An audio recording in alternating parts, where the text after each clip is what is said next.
nos necesitamos el uno al otro. Y fíjense, justo con toda esta situación del pastor Alejandro, estamos viendo esa necesidad que tenemos los unos de los otros de apoyarnos. Porque cuando un miembro del cuerpo sufre, todos sufrimos y necesitamos ese respaldo mutuo. Anoche yo llamé de emergencia a mis pastores, los convoqué para tener un tiempo de oración por el pastor Alejandro y estuvimos allí orando, clamando al Señor, porque todos nos sentimos de alguna forma afectados y dolidos frente a lo que le está pasando a él. Como iglesia, entonces, sabemos que estamos llamados a compartir el mensaje de salvación con aquellas personas que no conocen a Cristo, con aquellas personas que aún no han tenido un encuentro personal con el Señor. Y cuando hablamos de la iglesia, cuando hablamos de la naturaleza de la iglesia, tenemos que recordar que hay por lo menos dos ordenanzas que el Señor nos dejó. Una de ellas es el bautismo. El bautismo es una de las ordenanzas que encontramos en la Escritura. La Biblia nos enseña que toda persona que ha entregado su vida a Cristo, que ha sido renacida por el poder del Espíritu Santo, debe bautizarse en el nombre del Padre, del Hijo y del Espíritu Santo. Como bien sabemos, no bautizamos a los niños. Y no bautizamos a los niños porque creemos que una persona adulta es la persona que está en mejor condiciones de articular su fe, saber lo que ha creído, ¿verdad? Tomar conciencia de las decisiones que hace. Incluso a veces, fíjense, yo encuentro algunos adultos, especialmente que vienen de otras iglesias, de otras denominaciones, que me dicen, pastor, a mí me bautizaron hace tiempo, pero yo la verdad no sabía lo que hacía, no tenía ni idea y quiero volver a bautizarme, ¿no? Ahora, si un adulto a veces enfrenta ese tipo de cuestionamientos, imagínense un niño. Un niño no puede seriamente articular su fe. Por lo tanto, el bautismo es una de las primeras ordenanzas que encontramos en la Biblia. Y si usted, hermano, aún no se ha bautizado, permítame, con mucho respeto, animarle en el nombre del Señor a que tome sus clases y considere la posibilidad de bautizarse y dar este paso de obediencia. Pero la segunda ordenanza que encontramos en las Escrituras es la participación de la Santa Cena. La Santa Cena, la comunión con el Señor a través de su mesa, es otra de las ordenanzas que encontramos en la palabra del Señor. El Señor Jesús ha establecido en su palabra esta práctica como un medio de gracia, como una bendición especial en la vida del creyente. Y les voy a pedir que abran sus Biblias, por favor, en Primera de Corintios, en el capítulo 11, para leer a partir del versículo 23. Primera de Corintios, capítulo 11, versículos 23 hasta el 34. Pasaje conocido, el apóstol Pablo escribiéndole a la iglesia de Corinto. Dice así la palabra del Señor en el versículo 23 de Primera de Corintios 11. Leemos en comunión con el Padre, con el Hijo y el Espíritu Santo. Porque yo recibí del Señor lo que también os he enseñado, que el Señor Jesús, la noche que fue entregado, tomó pan, y habiendo dado gracias, lo partió y dijo, tomad, comed, esto es mi cuerpo que por vosotros es partido, haced esto en memoria de mí. Asimismo tomó también la copa después de haber cenado, diciendo, esta copa es el nuevo pacto en mi sangre. Haced esto todas las veces que la bebiereis en memoria de mí. Así pues, todas las veces que comiereis este pan y bebiereis esta copa, la muerte del Señor anunciáis hasta que Él venga. De manera que cualquiera que comiere este pan o bebiere esta copa del Señor indignamente, será culpado del cuerpo y de la sangre del Señor. Por tanto, pruébese cada uno a sí mismo y coma así del pan y beba de la copa. Porque el que come y bebe indignamente, sin discernir el cuerpo del Señor, juicio come y bebe para sí. Por lo cual hay muchos enfermos y debilitados entre vosotros, y muchos duermen. Si pues nos examinásemos a nosotros mismos, no seríamos juzgados, mas siendo juzgados, somos castigados por el Señor, para que no seamos condenados con el mundo. Así que, hermanos míos, cuando os reunís a comer, esperaos unos a otros. Si alguno tuviere hambre, coma en su casa, para que no os reunáis para juicio. Las demás cosas las pondré en orden cuando yo fuere. En este pasaje, el apóstol Pablo le escribe a la iglesia de Corinto y comparte una serie de principios importantes, principios fundamentales que haremos bien en considerar cuando nos acercamos a la Santa Cena. Principios que tenemos que considerar cuando venimos al Señor a participar de la mesa de la comunión. Es muy importante entender lo que la Santa Cena significa, ya que de eso va a depender nuestra actitud y nuestra experiencia durante la celebración de la mesa del Señor. No podemos acercarnos a la Santa Cena de manera irreverente ni de manera negligente. ¿Me escuchó bien? Al participar de la mesa del Señor, tenemos que hacerlo con reverencia y tenemos que hacerlo con cuidado. A veces nos encontramos con creyentes que no han entendido plenamente el mensaje fundamental de lo que significa la Santa Cena. Por ejemplo, algunos creyentes piensan que no pueden participar de la cena del Señor porque no son dignos, dicen ellos. No se sienten dignos de participar de la comunión. Se sienten condenados, se sienten culpables quizá por sus propios pecados y piensan de alguna manera que no pueden acercarse a celebrar la Santa Cena en la comunión de la iglesia. Bueno, la idea es poder compartir lo que la palabra del Señor nos dice y entender los principios que brotan de este pasaje para nosotros en esta mañana. ¿Cuándo fue que se instituyó la cena del Señor? Dice el versículo 23 que el Señor Jesús, la noche que fue entregado, tomó pan. Encontramos que fue la noche en que el Señor fue entregado por Judas que el Señor había instituido la Santa Cena. Estaban reunidos los discípulos ahí en el aposento alto, ¿verdad? Estaban celebrando la Pascua y el Señor instituye lo que nosotros conocemos como la Santa Cena. Esa misma noche que el Señor fue entregado o sería entregado en el huerto de Getsemaní, fue cuando el Señor previamente había instituido la cena y enseñó a los discípulos lo que significaría su sacrificio. De una manera muy ilustrativa, como era característica de nuestro Señor, tomó dos elementos que eran muy conocidos por el judío, tomó el pan y tomó el vino y les mostró lo que significaría su sacrificio. Ustedes saben que cuando nosotros participamos de la cena, yo tomo un pan grande que les muestro y les digo que un pan similar el Señor tomó, ¿verdad? Y que de la manera como yo quiebro ese pan, así el Señor lo quebró. ¿Con qué razón? ¿Con qué motivo?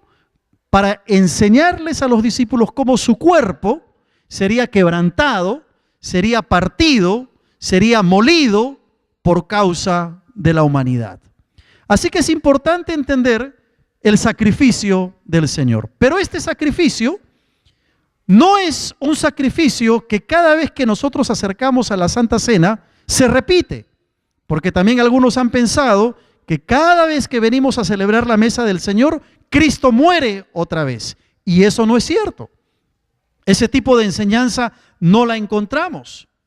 Algunos señalan que cuando se celebra la Santa Cena, en ese momento Cristo vuelve a ser sacrificado y vuelve a ser muerto. Y cuando comparamos esa enseñanza con la Escritura, descubrimos que las cosas no son así. Por ejemplo, en el libro de Hebreos, el autor de Hebreos nos va a decir en el capítulo 10, a partir del versículo 11, nos va a hablar justamente de este único sacrificio del Señor. Hebreos capítulo 10, versículo 11 va a decir, y ciertamente todo sacerdote está día tras día ministrando y ofreciendo muchas veces los mismos sacrificios que nunca pueden quitar los pecados. Pero Cristo, dice el autor de Hebreos, habiendo ofrecido una vez para siempre un solo sacrificio por los pecados, se ha sentado a la diestra de Dios. De ahí en adelante, esperando hasta que sus enemigos sean puestos por estrado de sus pies, porque con una sola ofrenda hizo perfectos para siempre a los santificados. La Escritura señala claramente que el sacrificio de Cristo fue hecho una sola vez. Y esa única vez fue suficiente para que todo hombre y toda mujer puedan acceder a la salvación que el Señor nos trajo. La pregunta para nosotros en esta mañana entonces es, ¿hemos aceptado ese único sacrificio de Cristo a favor nuestro? Si por alguna razón aún no le has entregado tu vida al Señor, esta mañana podrás hacerlo. Podrás apropiarte de ese único y suficiente sacrificio que Cristo hizo hace más de 2000 años para traernos salvación y vida eterna. Ahora preguntémonos en esta mañana, ¿qué resultados no produce la participación en la Santa Cena? Porque a veces podemos tener ideas equivocadas frente a este tema. Y lo primero que tenemos que decir es que la Santa Cena no nos hace más santos ni más espirituales. Eso es lo primero.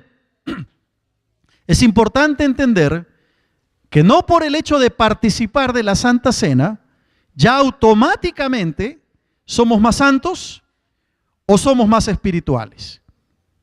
No por el hecho de venir y participar del pan y participar de la copa, por ese simple hecho ya somos más santos. Si fuera así, ¿verdad? Practicaríamos la Santa Cena todos los domingos, porque ¿quién no quiere ser santo? ¿Quién no quiere ser más espiritual? Si fuera así, practicaríamos la Santa Cena todos los días, incluso invitaríamos a los inconversos a que vengan y participen porque pensaríamos que les puede producir un tipo de santidad o ser más espirituales. Eso no es así. No por el simple hecho de tomar la copa y de comer el pan, somos más espirituales. Ahora, que la Santa Cena nos provee un tiempo de comunión con Dios, claro que sí. Que la Santa Cena bendice nuestra vida y trae crecimiento espiritual, por cierto. No hay cosa más linda, creo yo, en la práctica de la vida cristiana que acercarnos a la mesa del Señor y disfrutar de la comunión con Dios. Pero debe ser hecho y debe ser practicado bíblica y correctamente. El crecimiento del cristiano no depende de ciertos ritos, depende de la alimentación que el creyente hace de la palabra de Dios, depende de un corazón humilde para aceptar la voluntad de Dios. Fíjense, ¿cuántas veces no hemos escuchado al pastor Alejandro, verdad, predicar desde aquí acerca de la actitud que debemos tener frente a las pruebas? ¿Cómo debemos responder frente a las circunstancias adversas? Y yo estos días que he estado con él en el hospital, lo veo agarrado del Señor, sabiendo que la voluntad de Dios siempre es buena, en medio de la prueba que él está pasando. ¿Por qué razón? Porque no consiste de un rito, consiste de una vida de dependencia, de comunión con Dios, cuando las cosas nos van bien, de poder agarrarnos del Señor para que cuando venga el día malo, como dice la Escritura, poder enfrentar esas pruebas. Así que la santidad, la espiritualidad tiene que ver con una vida de oración, tiene que ver con una vida de búsqueda de Dios, de estudio de su palabra, etcétera, etcétera. No caigamos en ritualismos, pensando que la práctica de esos ritos nos va a traer santidad y nos va a hacer más espirituales. Hay grupos que se llaman cristianos, evangélicos, que creen que porque una persona haga ciertas cosas o tenga ciertas prácticas, ya automáticamente va a ser más santo o ya automáticamente su vida va a ser bendecida. ¿No? Ustedes han escuchado hablar de la rosa de la bendición, del aceite de la unción, del manto sagrado.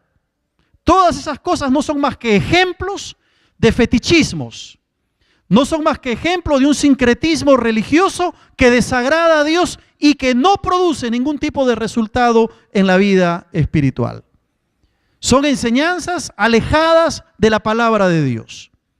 Pero a veces nosotros como cristianos también podemos tener nuestros ritos y pensar, por ejemplo, que si yo duermo con la Biblia cerca de mi cama no voy a tener pesadillas. O que debo llevar la Biblia a todas partes para evitar los malos espíritus, ¿no? O quizá orar antes de salir, una oración rapidita para que el Señor me proteja, sin entender el verdadero sentido de lo que es la oración. Todo esto viene a ser prácticas infructuosas, sin sentido y que no agradan al Señor. ¿Sabes por qué? Porque Dios mira el corazón. Y Dios hoy está mirando tu corazón. Está mirando mi corazón. Mientras no tengamos una vida respaldada por la oración, por la búsqueda de Dios, el estudio de su palabra, la búsqueda de la santidad, cualquier práctica se convierte en inútil, se convierte en infructuosa. Por lo tanto, el venir a la mesa del Señor y participar de la cena del Señor, por el simple hecho de hacerlo, no quiere decir que te haces más santo. Tu respuesta debe ser la de venir a la comunión del Señor con un corazón contrito, humillado, para tener comunión con Dios. Depende de tu actitud. No es el hecho de comer el pan y tomar la copa que va a producir algo interno en tu corazón que mágicamente te va a hacer más santo. No es así. Así no funciona el obrar de Dios. Depende de nuestro entendimiento de lo que significa ser parte de esta hermosa celebración de la Santa Cena. Pero en segundo lugar, no nos hace merecedores del favor de Dios participar en la cena del Señor. No por el hecho de participar en la mesa del Señor, ya somos merecedores de la bendición o del favor de Dios. No somos más dignos de merecer el favor de Dios por participar en su cena, ni somos dignos de participar en su cena por merecimiento propio. Algunos creyentes pueden pensar que son más dignos, por así decirlo, de participar de la cena que otros. Él no merece participar de la Santa Cena, yo sí. O esa hermana que no está participando es menos santa que yo. Hermanos, cuando venimos a la mesa del Señor, todos venimos tal y cual somos. Todos venimos desnudos delante de la presencia del Señor. Todos somos igual de pecadores. Pecadores arrepentidos, pero pecadores al fin. Y nuestra vida y nuestro corazón es como un libro abierto delante del Señor. Por lo tanto, si hablamos de merecimientos, ninguno de los que estamos aquí merece acercarse a la Santa Cena. Porque no se trata de ello. Tú y yo necesitamos la gracia de Dios. Necesitamos el perdón de Dios. Necesitamos el favor de Dios. Y si nos acercamos a la mesa del Señor es sencillamente por la misericordia de nuestro Dios. Nadie merece participar de la cena del Señor. Por eso se le llama a la cena del Señor un medio de gracia. Es un regalo que Dios nos da a cada uno de nosotros para disfrutar de su comunión. Ahora, todos sabemos que en nuestra iglesia es práctica que participan de la cena del Señor aquellos creyentes que están en comunión con el Señor, comunión con la iglesia y que han sido bautizados en la iglesia. Pero eso no busca clasificar a los creyentes por categorías. Eso no busca clasificar a los creyentes a unos mejores que otros. La única razón por la que hacemos eso es para cuidar la vida y cuidar el testimonio de aquellos creyentes. No es porque alguien merezca participar en la cena y otro no. Y tenemos que ser muy cuidadosos de no inflarnos como pavos reales, ¿verdad? Con ese orgullo espiritual, pensando que somos más porque Dios nos permite participar de su cena. Por otro lado, a veces se piensa que si un cristiano está en pecado o ha pecado contra el Señor, ese cristiano no es digno de participar de la cena del Señor. Aquí no hablamos de dignidad, porque ninguno de nosotros podría merecer participar de la mesa del Señor. Incluso algunas iglesias, cuando disciplinan a algún creyente que ha confesado un pecado, que ha cometido una falta, lo privan de participar de la mesa del Señor. Y uno se pregunta ¿por qué? ¿Por qué razón tendríamos que hacer esto? ¿Por qué razón habría que privar a un creyente que ha confesado su pecado, que se ha arrepentido delante de Dios, de celebrar la mesa del Señor? Y creo que aquí tenemos que andar con cuidado y enseñar con cuidado para no caer en el extremo de convertirnos en legalistas, pero tampoco caer en el otro extremo de convertirnos en libertinos. No queremos buscar el equilibrio y lo que la palabra del Señor dice. Un creyente que ha pecado, lo que tiene que hacer es arrepentirse, ¿no es verdad? Cuando tú le fallas al Señor, cuando yo le fallo al Señor, inmediatamente el Espíritu Santo pone en nuestro corazón la necesidad de pedirle perdón a Dios y de arrepentirnos. Así que cuando un creyente peca, debe de arrepentirse. Si ese creyente se ha arrepentido de corazón delante del Señor, es bienvenido a participar de la Santa Cena. Es bienvenido a participar de la comunión. Un hermano que está en disciplina, pero que se ha arrepentido seriamente de su falta, puede y debe participar de la cena del Señor. ¿Por qué razón? Porque la participación de la mesa del Señor no depende de merecimientos, depende del perdón que Dios otorga. Si fuera por merecimientos, vuelvo a repetir, ninguno de nosotros podría participar de la mesa. A veces le hacemos más daño a ese creyente que está arrepentido, que ha fallado al Señor, pero está arrepentido de corazón, que quiere restaurar su comunión. Le hacemos más daño al privarlo de este medio de gracia como es participar de la Santa Cena. Ahora, es cierto que hay situaciones especiales donde un creyente puede recibir el consejo pastoral de que por un tiempo se abstenga de participar de la mesa del Señor hasta que su comunión sea totalmente restaurada. Dependerá de la magnitud del pecado, dependerá de la sinceridad del arrepentimiento de ese creyente. Dependiendo de eso, se puede recomendar a un creyente en disciplina a que se abstenga por poco tiempo de participar de la mesa del Señor. Pero ningún creyente renacido por el poder del Espíritu Santo, que está en comunión con Dios, que está en comunión con la iglesia, debería dejar de participar de la cena del Señor. Ninguno. No hay razón para no participar de la mesa del Señor si estamos bien con Él. No es por merecimientos, es infinitamente por la gracia de Dios, por la misericordia del Señor.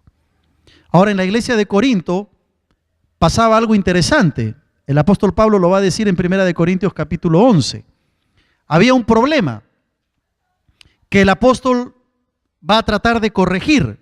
Ahí en 1 Corintios, en el capítulo 11, a partir del versículo 20 en adelante, el apóstol Pablo dice: cuando pues os reunís vosotros, esto no es comer la cena del Señor, porque al comer cada uno se adelanta a tomar su propia cena, y uno tiene hambre y otro se embriaga.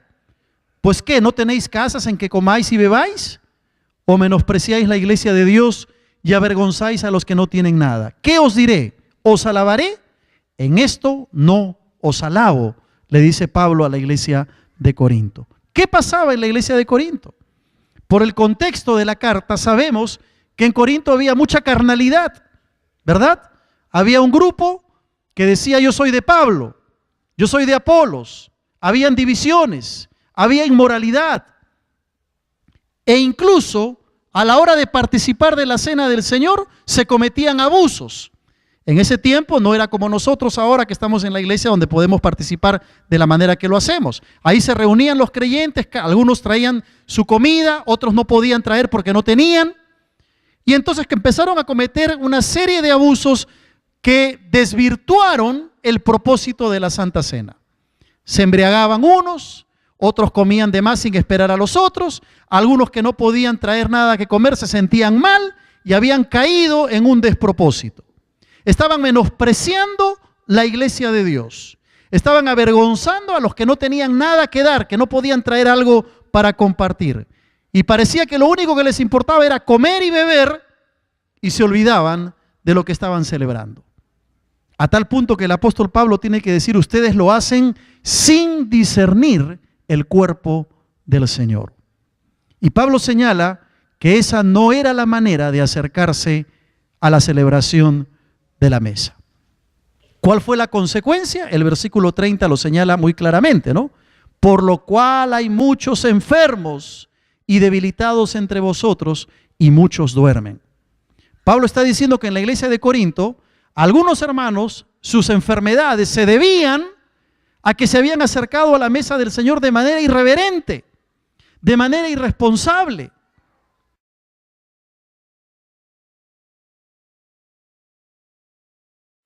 Y entonces, como consecuencia de ello, habían muchos enfermos y, como dice, muchos duermen. No se estaba refiriendo a los que se dormían en el culto mientras Pablo predicaba, ¿no? Está queriendo decir que habían muchos que ya se habían muerto. Es decir, tan irreverentes habían sido al acercarse a la mesa que el Señor se los llevó. Y si bien es cierto el problema de Corinto, no lo vamos a experimentar nosotros hoy porque la práctica de la cena es diferente, ¿no? Aquí compartimos el pan y la copa, nadie trae aquí cosas para comer.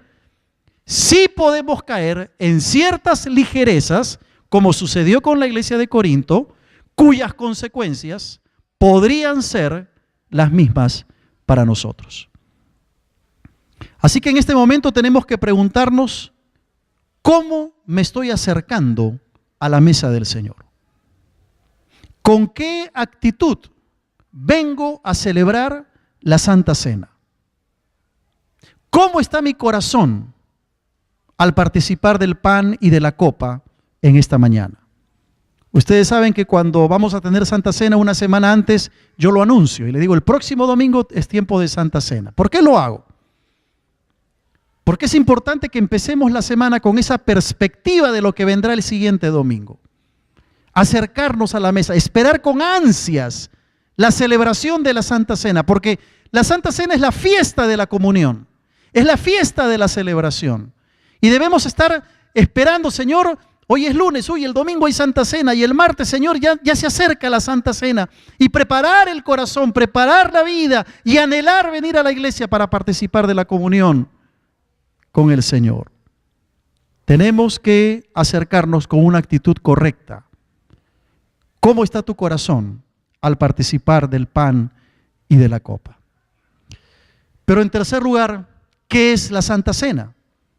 Y en una palabra tenemos que decir que la Santa Cena es un recordatorio. Un recordatorio. Un recordatorio de 4 cosas. En primer lugar, es un recordatorio del sacrificio de nuestro Señor Jesucristo. En Primera de Corintios, en el capítulo 11 que hemos leído, a partir del versículo 23, el Señor nos recuerda que la Santa Cena es un recordatorio de su sacrificio. Esto es mi cuerpo, esto es mi sangre, dice el Señor, y quebranta el pan como su cuerpo sería quebrantado. Ahora, el pan sigue siendo pan. El vino o el jugo de uva sigue siendo lo mismo. No hay ningún cambio en el pan ni en el vino. No hay ni transubstanciación ni consubstanciación. Ahora usted me dirá, pastor, está hablando en lenguas, ¿qué es eso? Bueno, la transubstanciación es la doctrina que dice que el pan, a la hora de comer, se convierte literalmente en el cuerpo de Cristo. Y la copa, a la hora de tomarla, se convierte literalmente en la sangre de Cristo. Esa doctrina no la encontramos en la Escritura. Igual sucede con la doctrina de la consubstanciación. La consubstanciación dice que en el pan y en el vino coexiste el elemento mismo del pan y vino con el cuerpo y con la sangre de Cristo. Tampoco encontramos argumento para esa doctrina.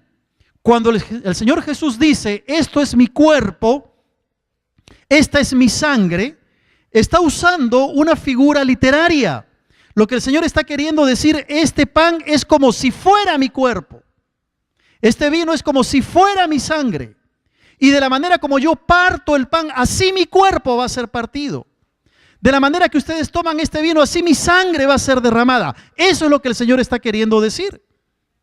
Nosotros creemos que el pan sigue siendo pan, que el vino sigue siendo vino y que solo son símbolos que representan y que nos recuerdan el cuerpo y la sangre de nuestro Señor.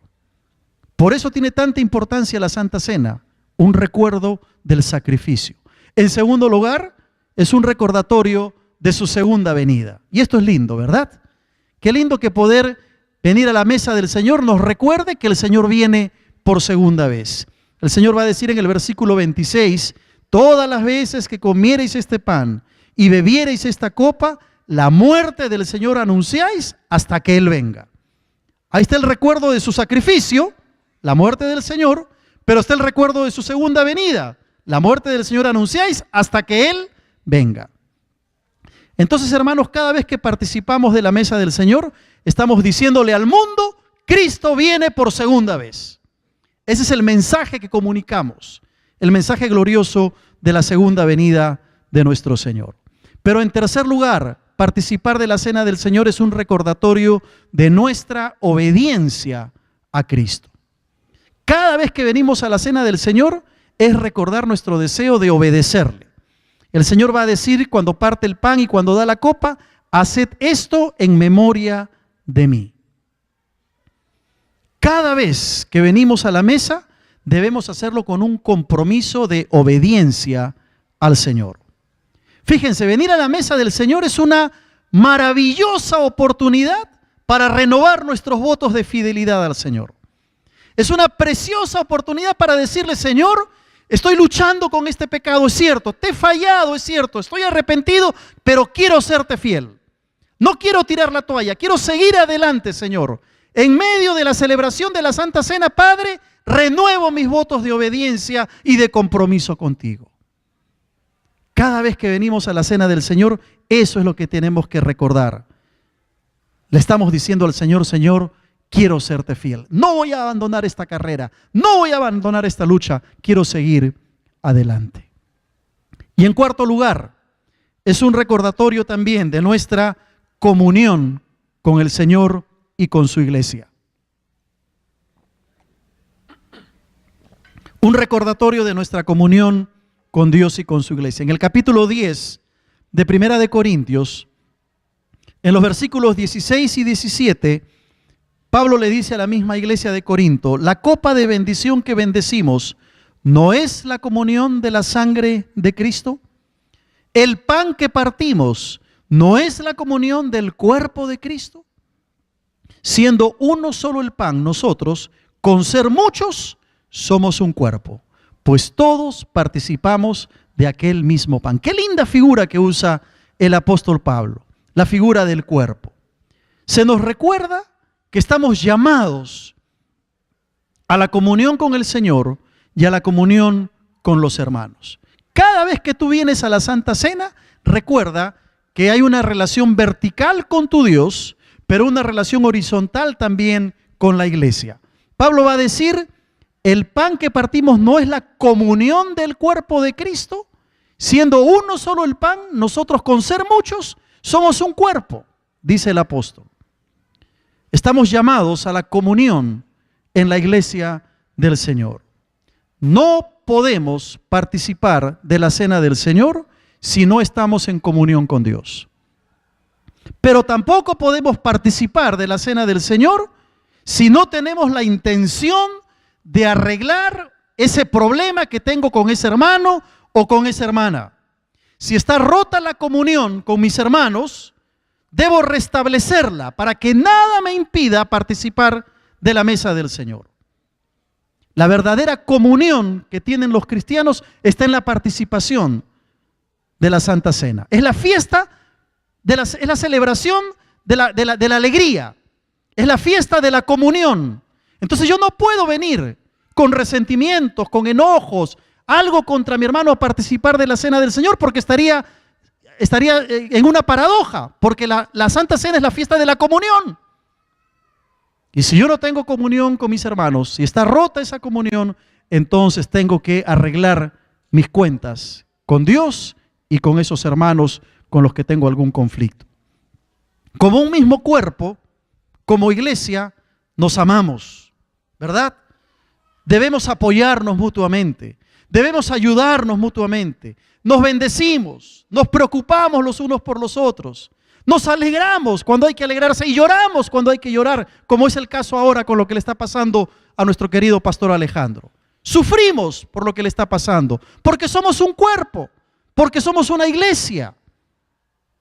Yo te pregunto, querido hermano, hermana, ¿cómo está tu comunión con Dios y con tus hermanos? de la congregación. Hay rencillas, hay resentimientos guardados, hay amargura en tu corazón contra alguien. No digas, como tengo ese resentimiento en mi corazón, entonces no participo de la Santa Cena. No digas eso. Al contrario, di, Señor, voy a participar de tu mesa y saliendo del culto voy a resolver ese problema con ese hermano. Voy a arreglar esa situación. Voy a quitar esa amargura. Voy a perdonar. Voy a sacar ese resentimiento que está en mí, para que no haya absolutamente nada que te impida acercarte libremente a la comunión con el Señor. Termino. Dios nos ha dejado un medio de gracia hermoso, un medio de gracia precioso, bello, valiosísimo, para que tú y yo lo aprovechemos y lo disfrutemos. ¿Sabes qué? La Santa Cena es un anticipo de lo que serán esas bodas del Cordero descritas en el libro de Apocalipsis, en el capítulo 19, los versículos 7 y 9. Esta celebración de la comunión, esta fiesta, no es más que un anticipo de lo que será cuando estemos en la presencia del Señor y disfrutemos las gloriosas bodas del Cordero. Juan, en esa visión maravillosa de las alabanzas en el cielo, va a decir: gocémonos y alegrémonos y démosle gloria, porque han llegado las bodas del Cordero y su esposa se ha preparado. Y a ella se le ha concedido que se vista de lino fino, limpio y resplandeciente, porque el lino fino es las acciones justas de los santos. Y el ángel me dijo: bienaventurados los que son llamados a la cena de las bodas del Cordero. Y me dijo: estas son palabras verdaderas de Dios. Cada vez que venimos a la mesa del Señor, hermano querido, debemos hacerlo con esa expectativa, con esa perspectiva de eternidad, de saber que un día estaremos en la bendita y gloriosa presencia de Dios, donde no habrá llanto, donde no habrá sufrimiento, donde no habrá dolor, y celebraremos esas gloriosas bodas del Cordero. No habrá pan, no habrá vino, pero la presencia de Cristo alumbrará todo y viviremos por la eternidad con nuestro Señor. Gloria a su nombre. Te pregunto, ¿estás preparado para encontrarte con tu Señor? Si no conoces a Cristo, hoy puedes venir y algún día participar de esta cena. Pero lo más importante, que si vienes hoy al Señor, el Señor inscribe tu nombre en el libro de la vida, y cuando tengas que dejar esta tierra podrás ir a participar de esa fiesta espiritual, esas bodas del Cordero que el Señor tiene preparado para cada uno de sus hijos. Que el Señor nos bendiga y nos ayude a entender el verdadero sentido de su mesa. Vamos a orar.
Nos necesitamos el uno al otro. Y fíjense, justo con toda esta situación del pastor Alejandro, estamos viendo esa necesidad que tenemos los unos de los otros de apoyarnos. Porque cuando un miembro del cuerpo sufre, todos sufrimos. Y necesitamos ese respaldo mutuo. Anoche yo llamé de emergencia a mis pastores, los convoqué para tener un tiempo de oración por el pastor Alejandro, y estuvimos allí orando, clamando al Señor, porque todos nos sentimos de alguna forma afectados y dolidos frente a lo que le está pasando a él.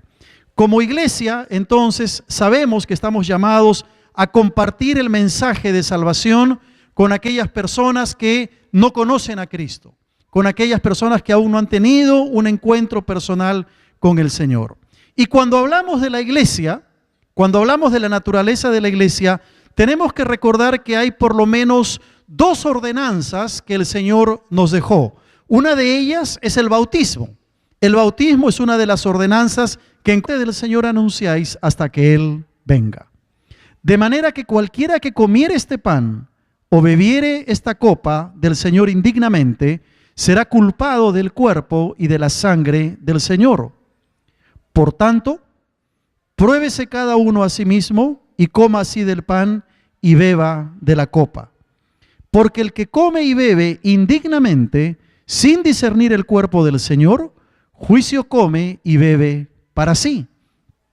Por lo cual hay muchos enfermos y debilitados entre vosotros, y muchos duermen. Si pues nos examinásemos a nosotros mismos, no seríamos juzgados, mas siendo juzgados, somos castigados por el Señor, para que no seamos condenados con el mundo. Así que, hermanos míos, cuando os reunís a comer, esperaos unos a otros. Si alguno tuviere hambre, coma en su casa, para que no os reunáis para juicio. Las demás cosas las pondré en orden cuando yo fuere. En este pasaje, el apóstol Pablo le escribe a la iglesia de Corinto y comparte una serie de principios importantes, principios fundamentales que haremos bien en considerar cuando nos acercamos a la Santa Cena. Principios que tenemos que considerar cuando venimos al Señor a participar de la mesa de la comunión. Es muy importante entender lo que la Santa Cena significa, ya que de eso va a depender nuestras que encontramos en la palabra del Señor. El Señor Jesús ha establecido en su palabra esta práctica como un medio de gracia, como una bendición especial en la vida del creyente. Y les voy a pedir que abran sus Biblias, por favor, en Primera de Corintios, en el capítulo 11, para leer a partir del versículo 23. Primera de Corintios, capítulo 11, versículos 23 hasta el 34.